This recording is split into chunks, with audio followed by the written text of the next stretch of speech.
నిన్ను నీవు గొప్పగా కనుపరుచుకోకూడదు. దేవుడు నిన్ను గొప్పగా చేసేటట్టుగా, దేవుడు కనుపరిచేటట్టుగా దేవుని యందు నువ్వు నిలిచి ఉండాలి. మనల్ని హెచ్చించాల్సింది ఎవరంటే దేవుడు, నిన్ను నువ్వు కాదు.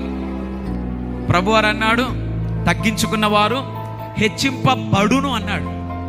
ఈ మాట జాగ్రత్తగా వినండి. తగ్గించుకున్న వారు హెచ్చింపబడును అన్నాడు.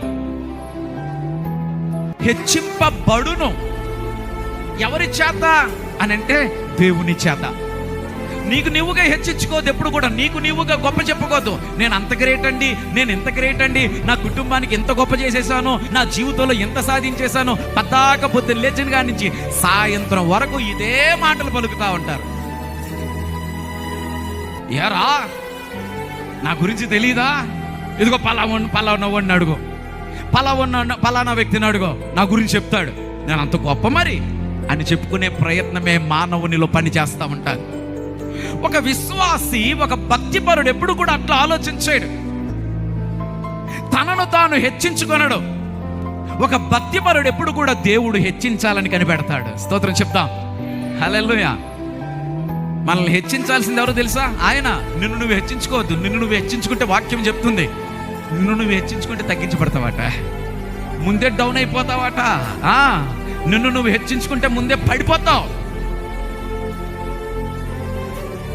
మహానుభావులు చూస్తూ ఉన్నాం, హెచ్చించుకున్న వారు పడిపోవటం. వారికి వారు హెచ్చించుకుంటే పడిపోవడమే దిక్కు. హెచ్చించుకోవద్దు. నిన్ను ప్రభు హెచ్చించే వరకు కూడా నువ్వు సహిస్తూ ఉండు.